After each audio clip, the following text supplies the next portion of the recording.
আচ্ছা দেখো, এখানে অধ্যায়টা হচ্ছে যে নবম দশম শ্রেণীর বীজগণিতিক অনুপাত ও সমানুপাতের অধ্যায়টা। এখানে কি বলছে, দুটি সংখ্যার অনুপাত 3:2 হয় এবং তাদের গসাগু 4 হলে তাদের লসাগু কত? একদম ইজি। এখানে কি বলছে, আমরা লসাগুটা অনুপাতটা বসাবো 3:2। গসাগু কত দিছে? 4। মনে রাখতে হবে যে গসাগু দেওয়া থাকলে গুণ করতে হবে, আর গসাগু দেওয়া থাকলে গুণ করতে হবে, আর লসাগু দেওয়া থাকলে ভাগ করতে হবে।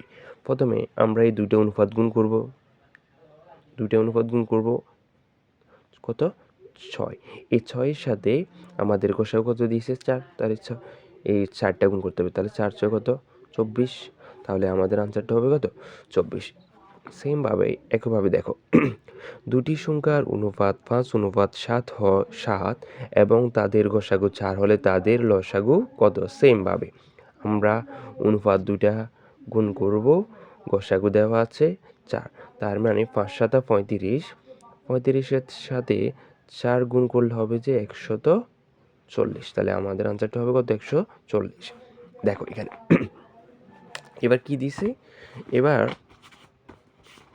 খেয়াল করো, দুইটি সংখ্যার অনুপাত 5:7 এবং তাদের লসাগু 140 হলে তাদের গসাগু কত? এবার দেওয়া আছে কি? লসাগু। তার মানে গসাগু বের করার জন্য বলছে। তার মানে এই দুইটা গুণ করে এটার সাথে ভাগ। তার মানে এখানে দিছে 140, গসাগু বের করার জন্য বলছে। তার মানে 5×7 কত? 35। 35 সাথে এটা ভাগ করতে হবে। ভাগ করলে আমাদের আনসার হবে যে 4। ক্লিয়ার তো? এবার দেখো, আমাদের এখানে বলছে দুইটি সংখ্যার অনুপাত 2:3 এবং তাদের গসাগু 4 হলে বৃহত্তম সংখ্যাটি কত? আচ্ছা দেখো, বৃহত্তম মানে কি? বড়। এই বৃহত্তম সংখ্যা জানতে চাইছে, মানে আমাদের অনুপাতের মধ্যে বড় সংখ্যাটি কত? 2:3 মধ্যে বড় কোনটা? 3। কত? 3। আমাদের গসাগু বের হয়েছে কত? 4। তাহলে এই বৃহত্তম সংখ্যা বের করার জন্য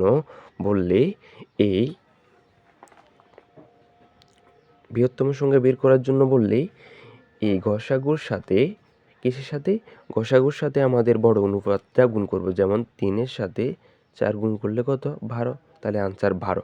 এখন যদি বলতো গসাগু 4 হলে তাদের ক্ষুদ্রতম সংখ্যা কত? তাহলে ক্ষুদ্রতম সংখ্যাটা আমাদের কত? 2। 2-এর সাথে 4 গুণ করব, 8। তাহলে বৃহত্তম সংখ্যা হতো 12। বৃহত্তম সংখ্যা কত হতো? 12। আর ক্ষুদ্রতম সংখ্যা হবে 8।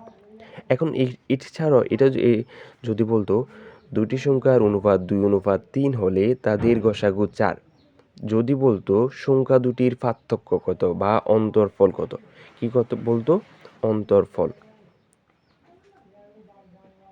অন্তরফল বলতো বা পার্থক্য বলতো, যেটাই বলুক। কি করব আমরা? এখানে 2 আছে, 2-এর সাথে 4 গুণ করব, 8 হবে। কত হবে? 2-এর সাথে 4 গুণ করলে কত? 8। 3-এর লগে 3-এর সাথে 12 গুণ করলে কত? 3-এর সাথে 4 গুণ করলে 12। তার মানে আমাদের বৃহত্তম সংখ্যা হচ্ছে 12 না? ক্ষুদ্রতম সংখ্যা কত? 8। এই দুইটা বিয়োগ করে দিব, উত্তর হতো 4। কত? 4 হতো। তাহলে অন্তরফল বললে কি করতে হতো? অন্তরফল বা পার্থক্য বললেই এই 2-এর সাথে আমাদের গসাগুটা গুণ করব, এই 3-এর সাথে 4টা গুণ করব। 2টা গুণ করে যেটা বের হবে ও দুটো থেকে বিয়োগ করে দিলে ওটা হবে কি? অন্তরফল। এবার আমরা শেষেরটা দেখি। কি বলছে এখানে? দুইটি সংখ্যার অনুপাত 5:6 এবং তাদের গসাগু 300। কি বলছে? গসাগু 360। কি বলছে? গসাগু 360 বলছে। তার মানে সংখ্যা দুটি কি কি? কি বলছে? সংখ্যা দুটি কি কি? তো আমরা কি বলছিলাম, যেহেতু গসাগু দেওয়া আছে, তার মানে এই দুটো কি করতে হবে? এখানে অলরেডি গসাগু দেওয়া আছে। কি দেওয়া আছে? গসাগু দেওয়া আছে। তার মানে আমাদের কোন সংখ্যাটা বের করতে হবে? বড় সংখ্যাটা। সংখ্যা দুটি বের করার জন্য বলছে। মানে দেখো, এখানে 5:6 দেওয়া আছে, এখানে গসাগু দেওয়া আছে 360। 300 তো কত? 60। সরি, এখানে গসাগু হবে না, লসাগু হবে।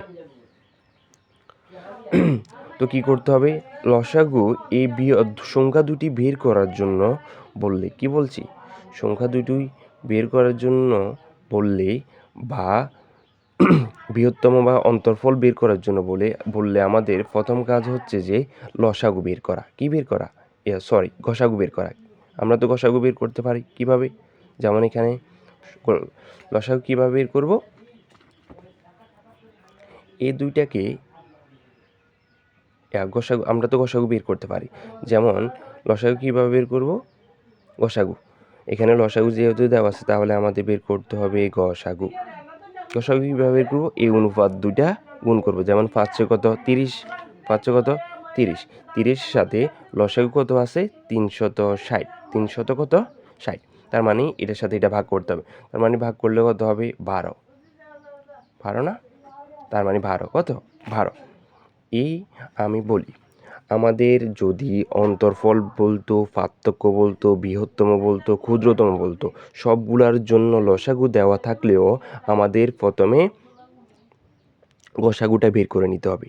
কি বের করে নিতে হবে, গসাগুটা বের করে নিতে হবে মাসলি। তার মানে আমরা এখন এখানে লসাগু দেওয়া হচ্ছে 360, তার মানে আমরা প্রথমে গসাগু বের করে নিছি। গসাগু কীভাবে বের করছি, 5 30, 30 সাথে 360 ভাগ করছি 12, কত 12। তো আমরা জানি না এখন সংখ্যা দুটি কী কী। সংখ্যা একটা সংখ্যা হচ্ছে 5 আর একটা সংখ্যা হচ্ছে 6। তো আমাদের লসাগু কত বের হয়েছে, আমরা ভাগ করার পর লসাগু বের হয়েছে 12, তার মানে দুইটা সংখ্যার সাথে 12 গুণ করব। তার মানে 5 12 কত 60, 6 12 কত 72, তাহলে সংখ্যা দুটি কি কত কত হবে 60 এবং 72। ক্লিয়ার তো?